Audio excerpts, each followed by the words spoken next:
Thank you so much, Ahmed. A very good evening to all of you. Thank you so much for gracing us with your presence. It's an absolute pleasure to have you all here joining us in the very first kickoff of the Oman Climate Dialogues for this year of 2023. I'll just give you a bit of a background of why we actually, ESO and Asiyat came up with the Oman Climate Dialogues.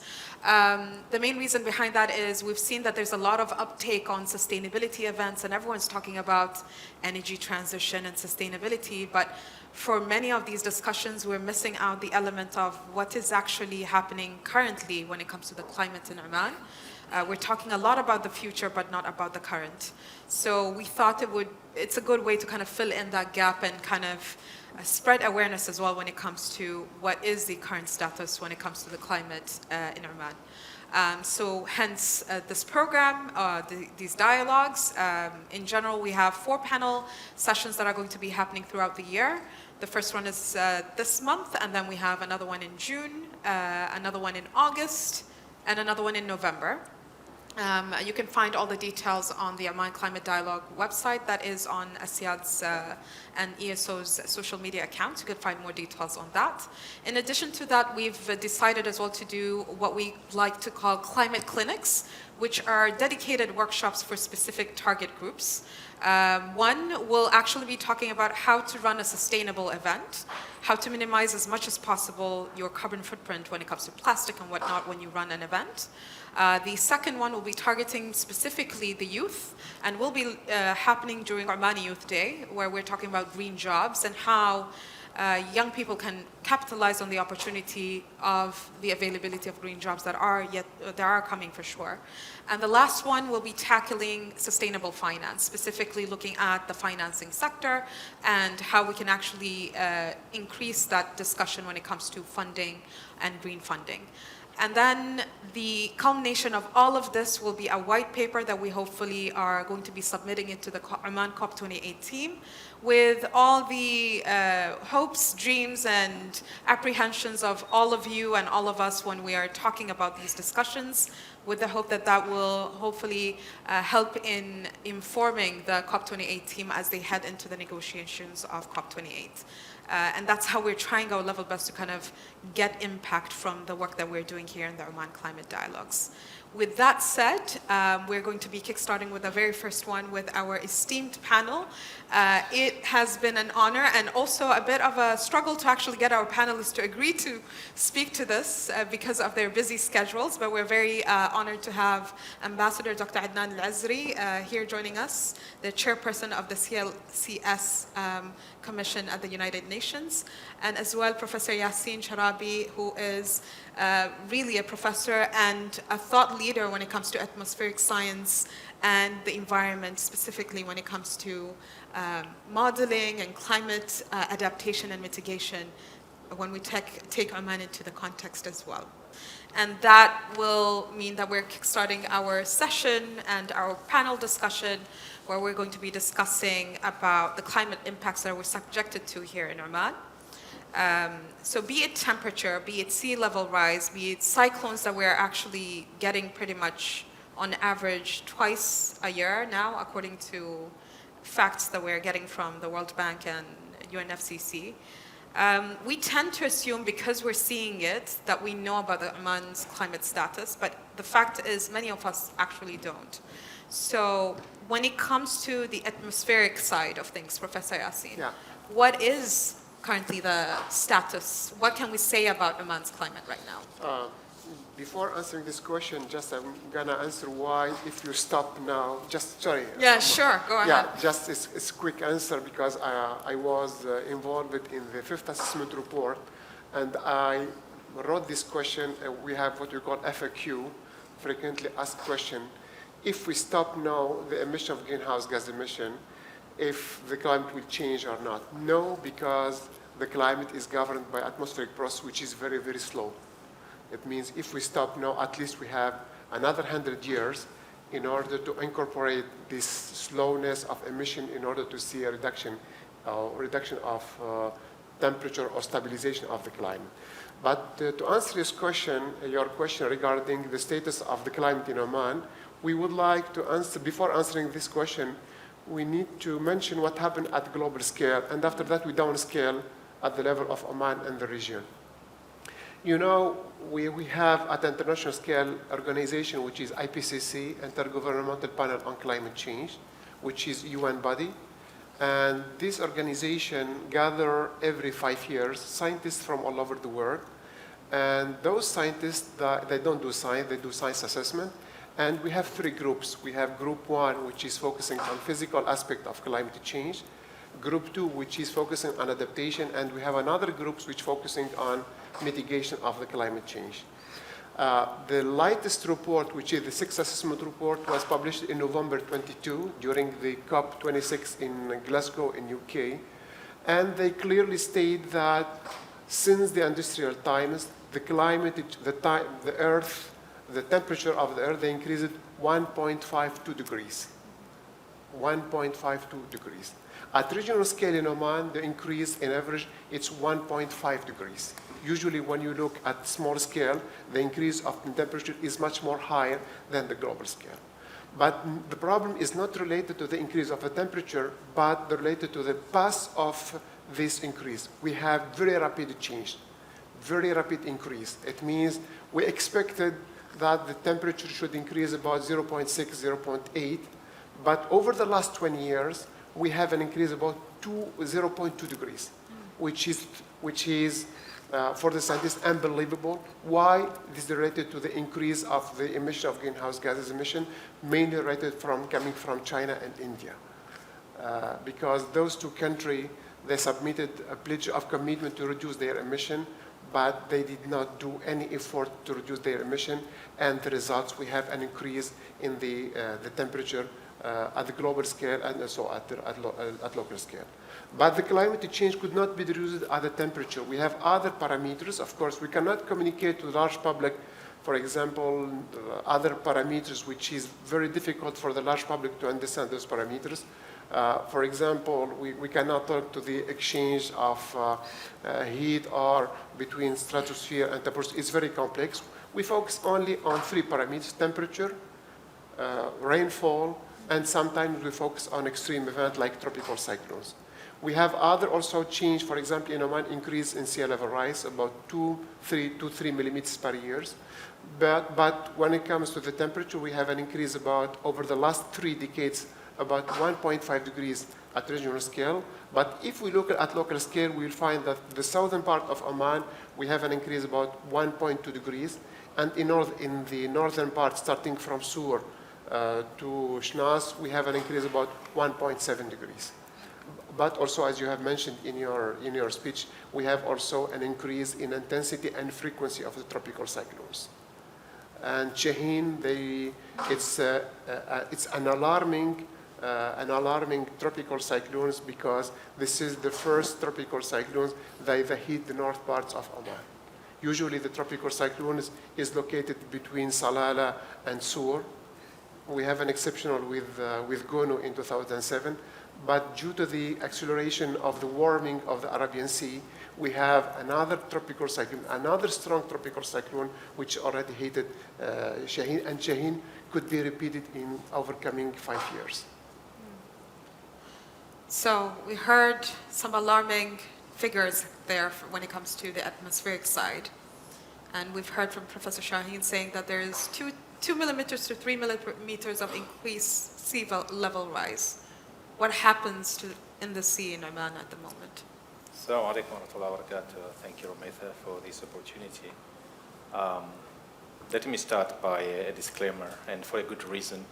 The position that I'm holding now as an ambassador on foreign ministry and the chair of the commission, I just want to be very clear that any view and opinion, every single word that I'm going to say, it doesn't represent those 2 organizations. It's my own capacity as a scientist.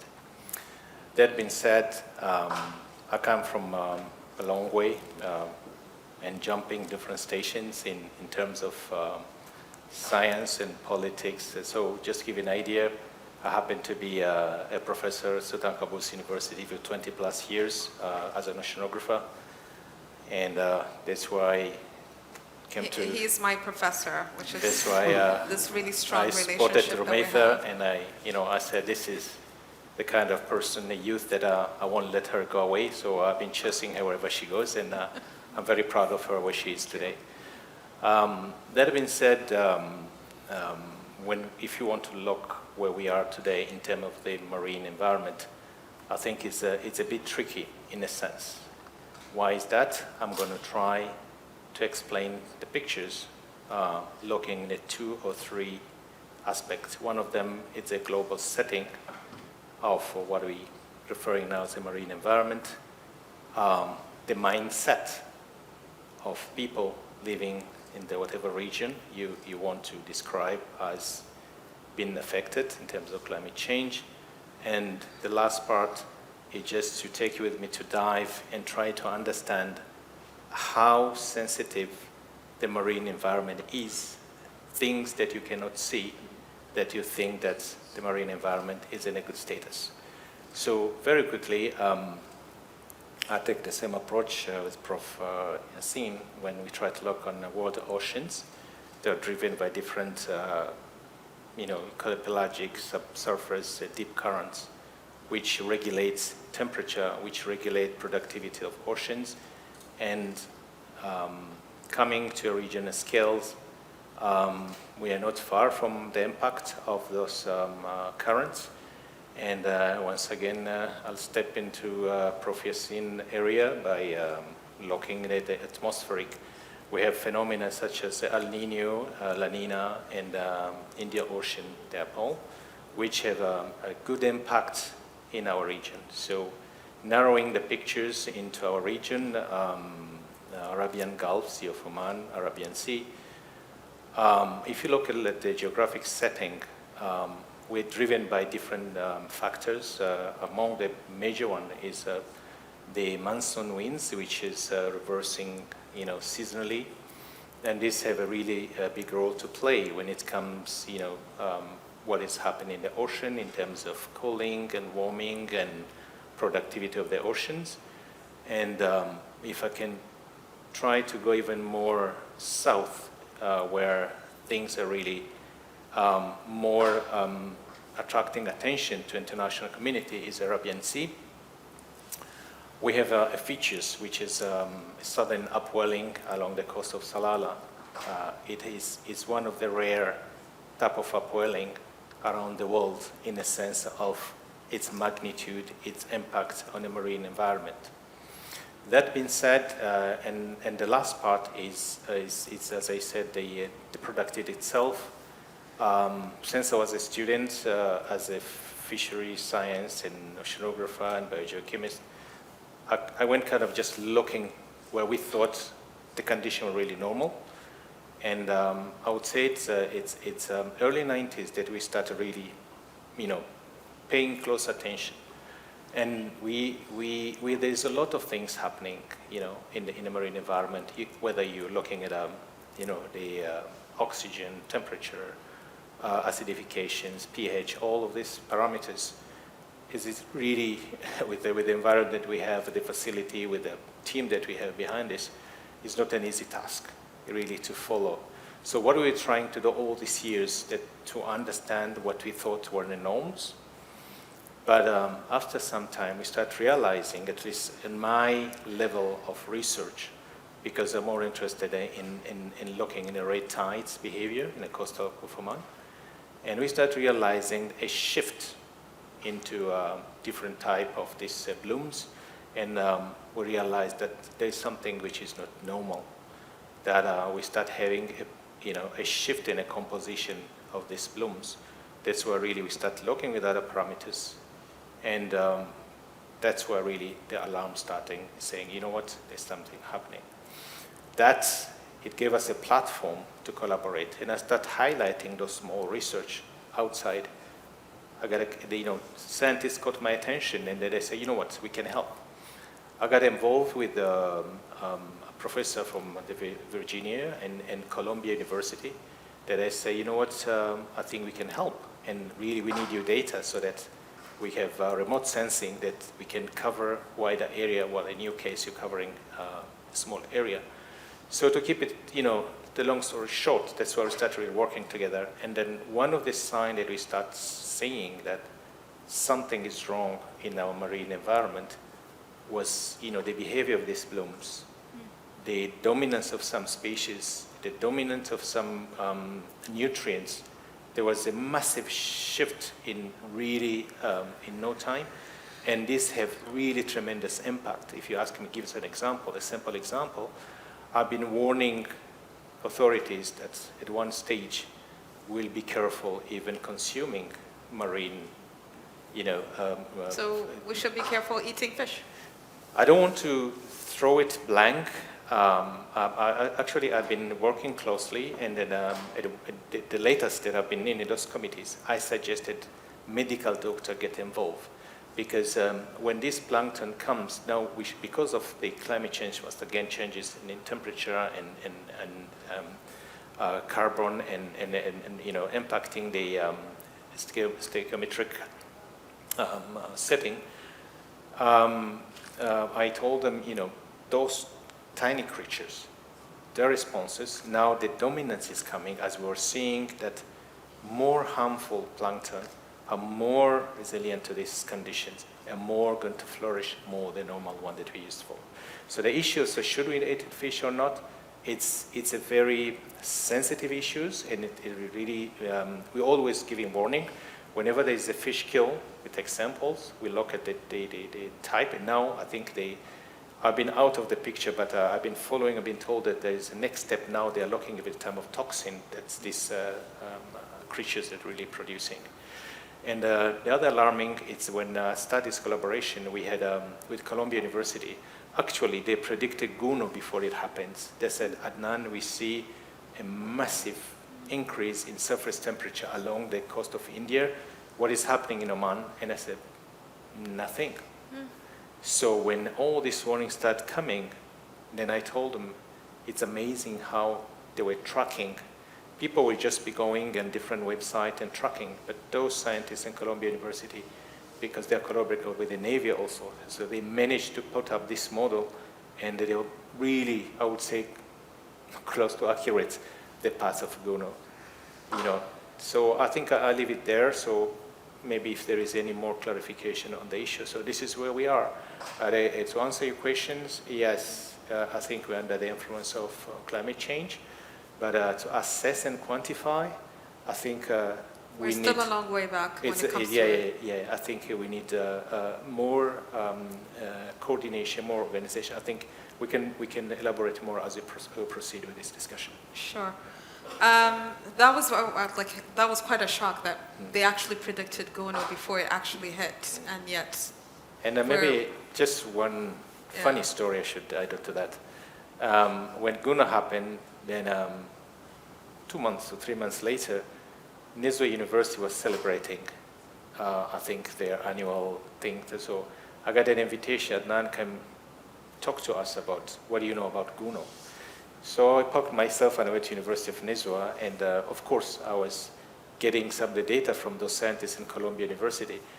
The moment I mentioned that those scientists somehow they predicted somehow that something is going to happen, but the intensity, the trajectory and everything, there wasn't 100% because, rely on a model.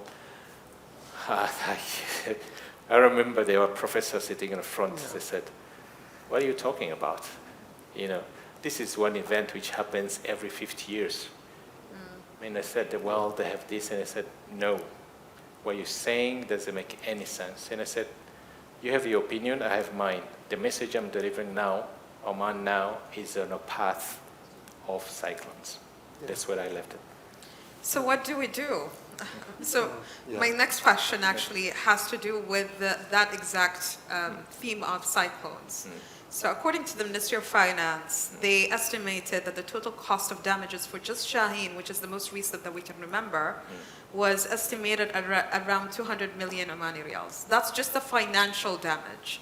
Yeah. What sort of future long-term impact damages are we expecting as a result of this? I'll start with Professor Yassin when it comes to the atmospheric side, and then we'll move on to Yeah, I remember Dr. in Adnan. 2007, no one believed to climate change. Because despite that climate change is not a question of belief, it's a question of scientific fact. I remember that decision maker at high level no one believed to climate change for a simple reason. They consider that climate of Oman is very hot. And with the prediction that the temperature will increase 2 to 3 degrees. It doesn't make a difference. Yeah, it It's doesn't sad, matter. yeah. Yeah. It's like, yeah. Yeah, but I remember after Gono, the bill of Gono, it was $4.5 billion over 48 hours. Wow. Yeah, it means after that I remember we have the Ministry of Environment and Climate Affairs to deal with all the aspects related to climate change from policy until the implementation of project. Now, the cost of the adaptation of climate change is not known. Now, for example, the government, they have an estimation about the carbon neutrality around 400 to $500 billion over the next 3 decades.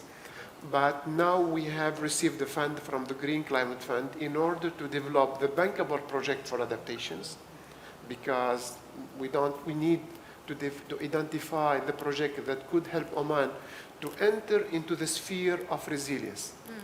Because, of course, we know very well that by the end of the century, we are heading about an increase of temperature about 2.5 to 3 degrees. Of course, we know that at global scale, that the 3 countries, China, India, and United States, they will not do any commitment to reduce their emission, and we are heading about 2.5 to 3 degrees, according to the IPCC models.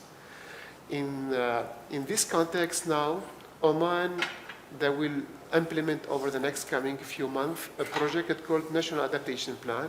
And in this National Adaptation Plan, we're going to estimate the cost of the adaptation. And we're going to identify the bankable project that could help Oman to face the negative impact of climate change in infrastructures, in public health, in agriculture, in surface waters, and also in fishery and marine environment. Because the adaptation, we need to identify the bankable project, and after that, we're going to move to another scale, which is the climate finance. Who's gonna give the money? Because we know very well that the government budget will not be enough to implement the project or to face the negative impact of the climate change. Especially since you're going to be having cyclones time and time again, so Yeah. it needs to be... For this reason now, we have 2 pathways. We have to look to the international climate finance, and we need to secure fund from the international fund, like Green Climate Fund, like international. Now we have a new structure which is under development. We call it Emergency Fund, World Bank, also we need to look what we call bilateral agreement between the country, and also we have what we call the framework of the Paris Agreement. The Paris Agreement, which was ratified in Oman in 2019, we have the Article 6 of this agreement. This Article 6, that allows what we call bilateral agreement between 2 countries. For example, now we have an agreement between United States and Oman. United States can implement any project in Oman and could benefit from the carbon credit, and Oman could benefit also from the adaptation or from the benefit of this project to adapt any sector to climate change. Now I think we need for Oman, the future is to move to the scale of the climate finance, to secure fund from the international fund, and also to mobilize local fund from private sector and public sector. This is the challenge in order to streamline what we call climate change into the government budget. Because now, up to date, if you ask anyone in the government what is the cost of the climate change, he said, of course, we have some estimation, a roughly estimation after each extreme event. But what is the cost of the real adaptation for the different sector? What the government spend every day, every month, every year to adapt to climate change, they don't have the real cost. They don't have the real estimation. If you ask if you have any project ready now for financing or ready for investment, we don't have any specific project. So, and this is what we're going to work on it over the next coming few months. So taking you back a bit on terms of long-term impacts that will require this adaptation. Like I know for a fact, for instance, my family home is by the beach, and now there's a major discussion in the family on do we need to have this house or do we need to relocate to somewhere else in the mountains or somewhere way far away from the sea. Yeah. So what are the so we're expecting temperatures to increase, we're expecting more floods, for instance. What are we expecting when it comes to impacts? You know, to predict the future, of course, we don't do pronostic. We do what we call climate modeling, and we have climate scenarios. And we have 5 climate scenarios. We have worst case scenario, which is as business as usual scenario related to the level of emissions. It means the world, we're not going to change the climate model. We're going to continue focusing on using fossil fuel. And in this scenario, we're going to reach 4 to 5 degrees by the end of the century. And we have another scenario, which is, we call it green scenario, where all the country implement what we call carbon neutrality. It means they reduce their emission by 50% by 2040, maximum 2040. In this case of scenario, it means the country should, all the country, not only Oman, invest in renewable energy, they change the pattern of consumption, etc., etc. We have a lot of change. In this case scenario, of course, we're gonna at least reduce the negative impact by 40 to 60% in best case scenario. But in worst case scenario, for the region, not only for Oman, for the region, we're going to reach what we call the threshold of survivability. It means the temperature will be above 50 degrees. And with this level of warming, we have a lot of sectors, economic sector, will be slowed by this level of warming. Of course, we have we have what we call a series or domino effect of negative impact. We have sea level rise. 80% of the demographic of Oman is located in the coastal area. And now with the climate scenario, we know that by the end of the century, we will reach 1 meters of the increase of sea level rise. And we have at least 400 square kilometers along the coastal area of Oman will be inundated by the sea level rise. We have an increased intensity of the tropical cyclones. It means at least every 5 years, we have cyclones of the scale of 5 at Saffir-Simpson scale. We will have also long period of drought. We have also, we expect also drop in the fish stocks because of the modification in the physical and chemical property of the Arabian Sea. In this negative future scenario, what's going to be the solution? As I mentioned here, we need to start now. The adaptation process is very, very slow. It's very, very costly, and also we need to plan it for a long term. Now, before asking your question, if we need to move, for example, if we identified an area like, for example, Khabura or Sana'a, which is located in low inundated area, we should move the population, or what is the measures? We cannot say that we should move the population because it's very, very costly. But at least we need to stop the construction in the inundated area. And to stop the construction in inundated area, we need to have very, very accurate maps for that. And we don't have this kind of maps. We don't have a kind of maps that the Ministry of Housing should use it to forbid the construction in this specific area. It means before jumping to the extreme solution, we need to start with the soft solution. We need to have the baseline in order for us to we kind need of to work start on with it. what we call the soft solution, which is not very costly, before moving to the solution, which is very, very, very costly. Because moving the population from one location to another location, it's very, very costly. And also you have usually, based on experience in other countries, we have a lot of resistance from the local population to move from one location to another I mean, location. a live example was a lot of, whoever lived by the sea, our families all were very stubborn to actually evacuate. Yeah. And then we suffered the consequences. Now I think they are working on changing the design of the infrastructures. Already the government is working on change the design of the infrastructures. You know, when you change the design or the requirement of the new infrastructure, which we call it climate-proofing infrastructure, it's very, very costly. Yeah. It's very, very costly. For example, when we say this area, we should elevate, for example, the road about 2 to 5 meters. It's very, very costly. And Yes. I give you a very simple example.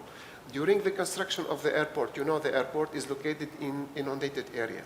You know, the construction of the airport was very, very costly because to avoid this inundation, they have elevated all the infrastructure about 5 to 6 meters.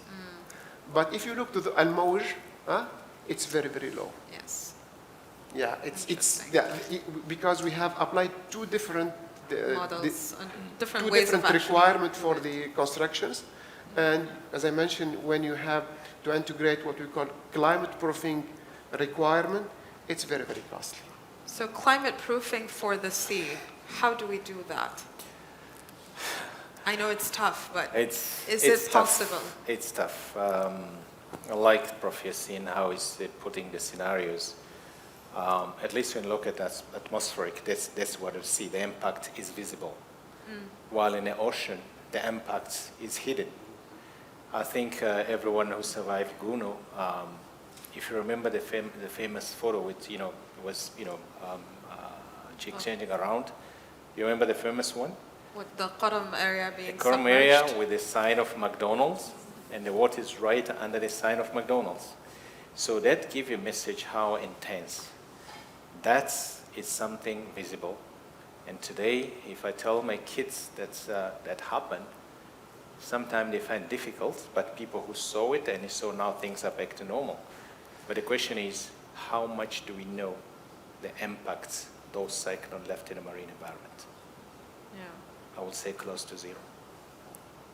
I think It's- as a diver myself, I could see You could just the see direct impacts there, the- but the how re- extensive is it? Is Absolutely. the question, right? I think the damage that you're seeing, you can report the coral, you can talk about the mangrove, you can talk about the kelp, you can talk about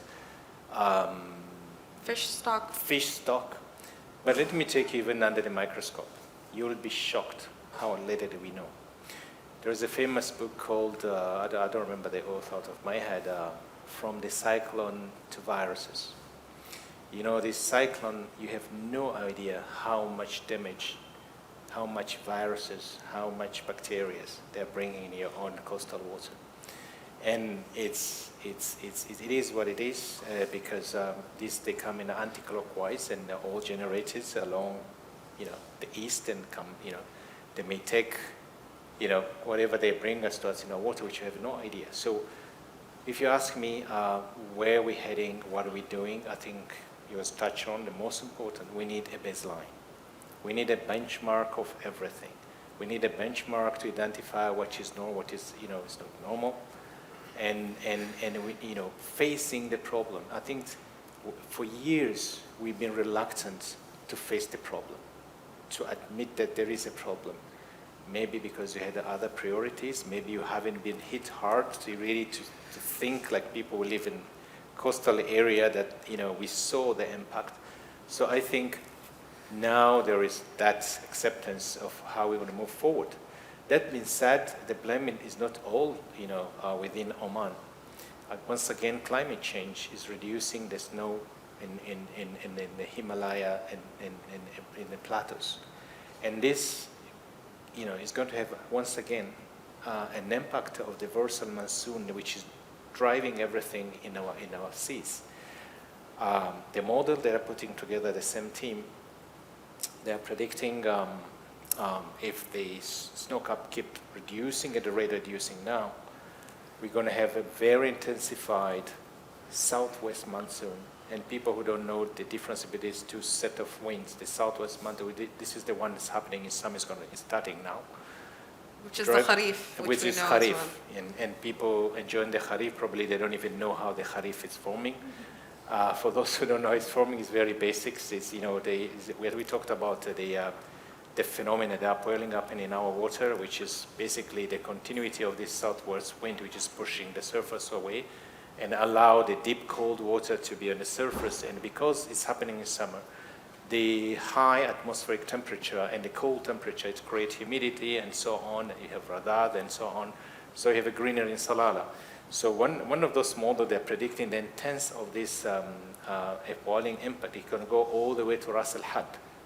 And that could be a good thing for Oman, that we're going to have Kharir all the way to Sur, for instance. But that being said, going back to the ocean, this is not good news, because this is going to, once again, allow those resilient type of plankton that really allow, let me call them unfavorable conditions. I didn't mention about the low oxygen zone that's sitting in the Arabian Sea. those are going to expand more and more. They're going to be shallowing, and then the more they be shallowing, there'll be more fish kill, more dominant of those species. I'm saying that it's going to really impact, the whole fish stock on the marine resources. What can we do? Once again, is to be aware of what we're facing. And I think we need a proper coordination starting from, you see this platform. I'm sure there are a lot of people, not necessarily scientists, but very active in trying to do something for the environment.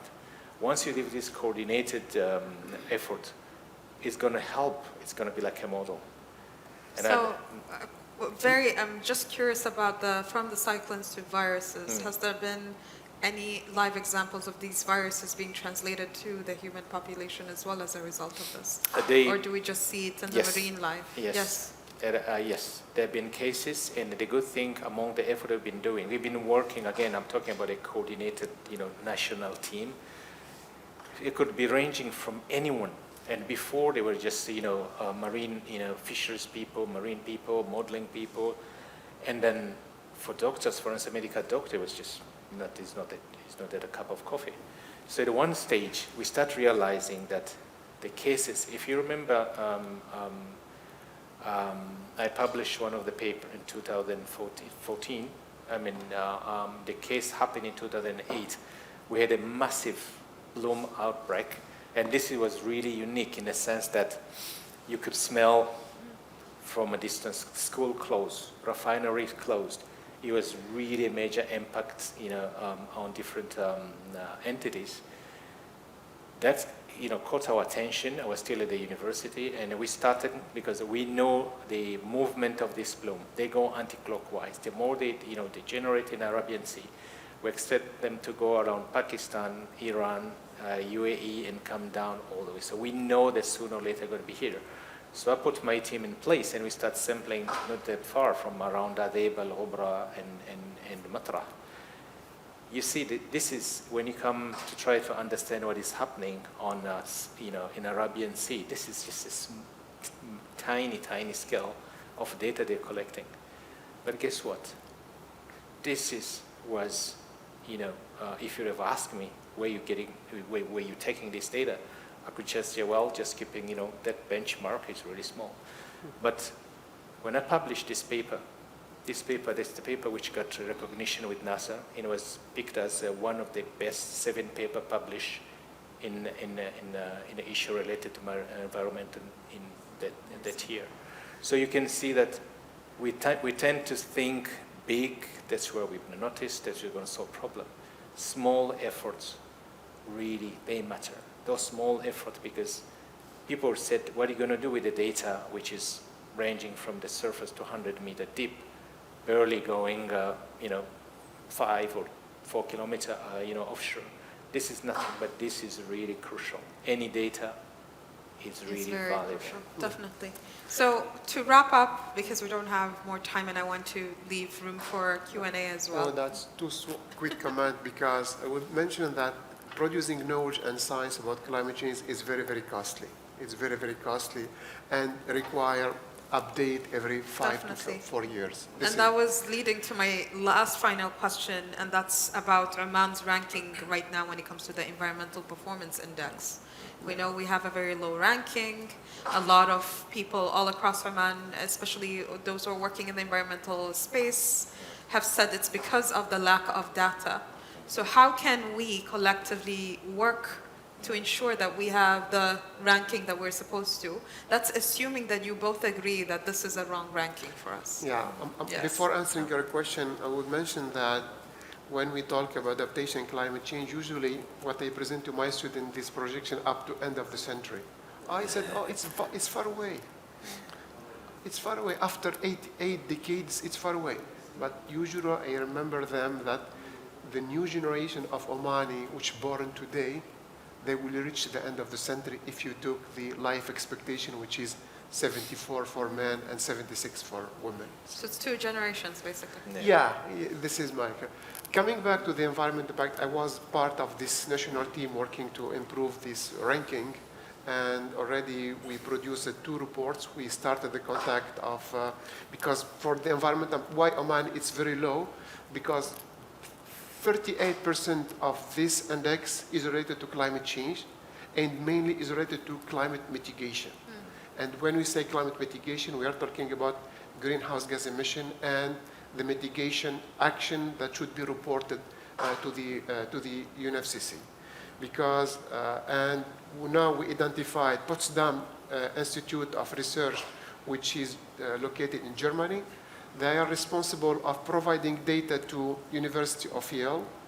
And we need to now, already we started communicating with Potsdam University, Potsdam Research Institute in Germany, in order to communicate with them our data. What is the problem? The problem that Oman produce data only what we call in national communication. National communication, it means all the country under UNFCCC, under United Nations Convention on Climate Change, they report their emission through what we call national communication. The first report was produced, the first communication was produced in 2013, and the second report was produced in 2019. How many years? And all the countries, they have to produce their data on yearly basis. It means we have gaps between the data that we produce officially and the data which is collected every year by Potsdam and communicated to Yale to to prepare the environmental performance index. The challenge now, we need to put capacity, we need to put resources in order to produce our emission. The mitigation actions should be reported yearly and using open source. It means using what we call open data. It means all the data should be gathered. We need to communicate this data, and we have to be very transparent in the calculation of the data, and also the data should be calculated according to the IPCC methodology and approach of 2006, and we have to put this data online. It means this data should be reachable by any engine of research and use it for the calculation of the PA by University of Yale. This is the first action that we are working on it. And also we need to produce what we call, because when we calculate greenhouse gas emission, we have 2 sorts of data. We have what we call the gases which is covered by the convention, which is carbon dioxide, methane, oxide nitrous, and F gases. And we have what we call non-greenhouse gases, which is what we call the short-lived climate pollutant, like, for example, black carbon. Black carbon, we don't have methodology. We need to adopt a specific methodology that allows Oman to calculate the black carbon and reported it to the Potsdam, and Potsdam reported it to the University of Yale. So it means we need to provide resources at local scale in order to improve the calculations and reporting the data on yearly basis. We should not wait 9 years to communicate our data and everything happen every day, because now with this new technology, the APA will be calculated on yearly basis, not on every 2 years, because now the new report will be published by next year. And also the responsible for this project, we invited it in Oman during our last conference on air pollution and climate change. Sebastian, we invited him. He explained that we don't have any 100 solution. We have only one solution, is to communicate your data in transparency manners as soon as possible. So we're expecting then that we will jump from 149 out of 180 to a much better number. No, at least once we improve our way to communicate the data, at least we have 10 positions that we can secure it. After that, it's up to us to kind of show more. After that, we need to work on what we call the mitigation project. We need to have also big work and good team to in order to have real information about the mitigation project. For example, what is the reduction? For example, you tell me that Isami told me this is green building. How much you reduce carbon? You need to calculate this, and you need to help us to provide it. Because we have this small project everywhere, we need to gather the information of this project, because it's reduction in terms of using electricity and also a reduction in terms of carbon emission. We need to collect this data from everywhere to aggregate this data, and after that to report this data, which is not easy at all. They require a lot of capacity in order to collect this data at small scale, because we know that a lot of companies here in Oman at small scale, they do their effort to reduce their consumption of electricity, which is reflected, means reduction in carbon emission. Yes. But we need to do this exercise, which is not easy at all. Yes, definitely. And I think we need, as Dr. Adnan mentioned, working together. And I know you've been in the UN system now, chairperson of the Continental Shelf Commission. Yeah.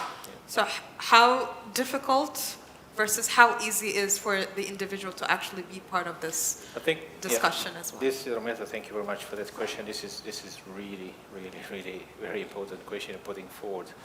Let me share you my journey where I ended up, sitting to that hot seat as a chairman in a commission in the United Nations. If you would have asked me 30 years back, Prof. Yassin knows me very well, we've been working together. Did I mention anything about United Nations? Never. We're all worried about plankton. Oman decided to embark on a project. I think this is a good platform once again to bring awareness on this project, extending our continental shelf, which basically is the area between 200 and 350s. According to Article 76 of United Nations Convention on Law of the Sea, any coastal state has the right to extend, the area from 200 to 350, provided, we have all kind of setting. And so to cut the long story short, I was seconded to the ministry to be in charge of this project. And we managed to do surveys, geological, geophysical, and we wrap up and we submitted our project in 2017. So it was a good move that exactly what we're saying now. We could have just submit our project and sit back and wait because there is a long queue. So this is where we need to think. We think we are attending meetings of UN organization. We think we meet people. We think, but we need to be on the front line. So how can we be on the front line? That's exactly. I'm going to set example, if you allow me, with this project itself. So there was a discussion on a ministerial level, and we decided as a team that we need somebody who can follow up. And the target was, it's really complicated. The issue of extending continental shelf is not like any easy, because you're talking about actually country has to prove that the area that you're claiming you want to extend, the characteristic and geological and geophysical matches what you have on the land. So you can imagine, in our seas, you can easily have 6 kilometers of depth. It's from that depth you start locking the structure under the 6 kilometer. So you can imagine the technology, the data, you have to go through. I was an oceanographer, but I have to learn on job to be a geologist and a legal person.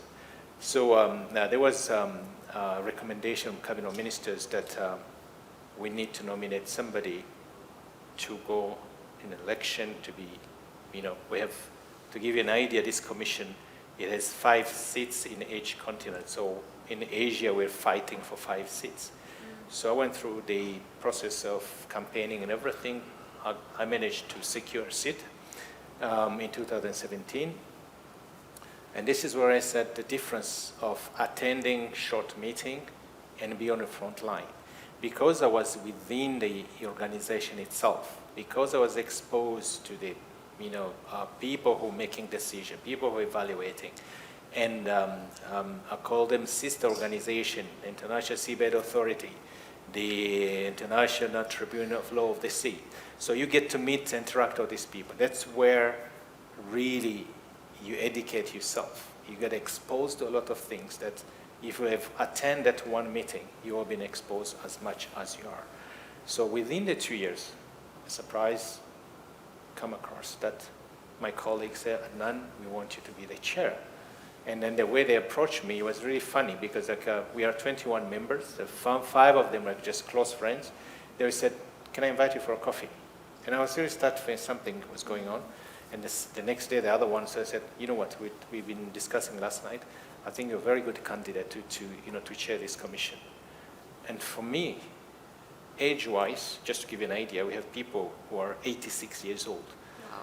We have ex-ministers, we have senior geologists, geophysics. So for me, it was like a small circle in these people. Just like how I am right now in the team. Anyway, they keep coming, and I say, I cannot take this because it's huge. It's the work of that committee is real because you have pressure from politicians, pressure from scientists.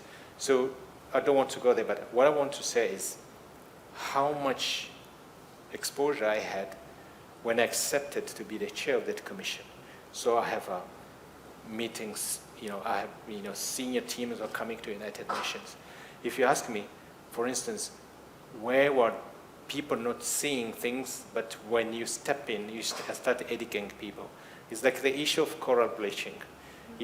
I went once to Miami to present a paper, and then I was challenged. There is no way that in Sea of Oman there are still live corals. Ah. And I was really furiously, people, they said according to our model, and I said, well, I dive in those places, there are still corals. So according to their models, they couldn't believe. So in this issue, there was the issue of, since we need to prove that continuity of our land to that area of continental shelf, there are some features we're all facing. Among them is the ophiolite. Those ophiolite, you have them deep in the ocean, but here you have them in some mile exposed. Which are carbon sinks Which as is well. exactly. So very few among the colleagues that I have, is not that they don't have the knowledge that, this area was interest. They didn't have it because they have other interest. So you cannot imagine how desperate they want to come to Oman. You have no idea how those people are willing to help us when we need an issue of continental shelf. So to wrap up this, the message is just let's push young people in this organization. Let's motivate those people when they go to even the short meetings, not just go there and as an observer or a tourist. Go there with the hunger of knowing. I'm telling you, those people out there, they're really ready to help. But if you go, you need to do an exercise. The other thing I realized, because we're sitting in these UN meetings and you have all the delegations, you learn how different countries, because Oman and Pakistan and Norway, I'm always impressed with Norway. Whenever they represent in any issues, you'll find like 10 people representing 10 organizations. Then one day I said, I'm sorry, I'm just curious how you guys, why you have a lot of people? They said, look, they prepare like 5 or 6 months ahead of any agenda that's going to be addressed in the UN.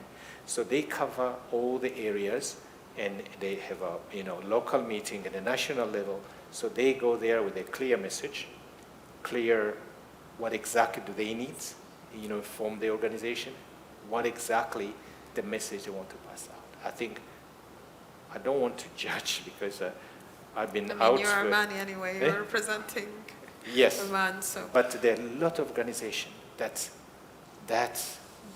approach need to be really to be pushed. That people before they attend meeting, they go, they prepare, they come back, share with the rest. You can motivate people, And that's exactly the aim of having these climate dialogues and having the white paper in the end, is to at least capture all of these conversations that we're having, to ensure that at least it reaches the decision makers and are able to capture as much as possible with what the society actually thinks of climate change and the discussions that we're having with you. If I can interrupt you, see, sometimes we blame decision makers. We shouldn't be blaming them, because sometimes we go to, I was in that attitude when I was at the university. It's like, why they cannot understand this is really important.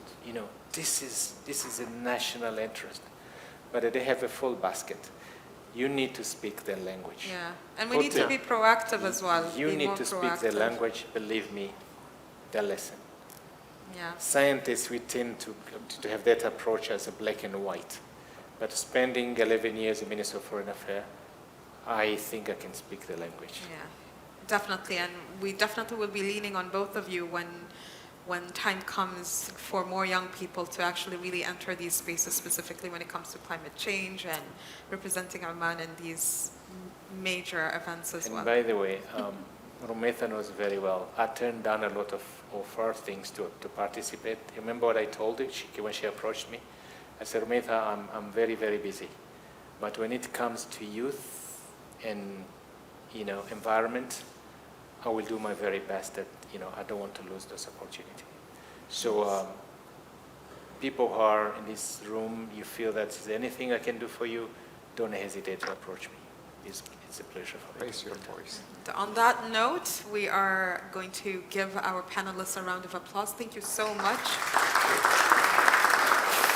for a very fruitful and very eye-opening discussion. At least for me, it was there were a lot of facts that I had no idea, and it was quite eye-opening. Thank you so much.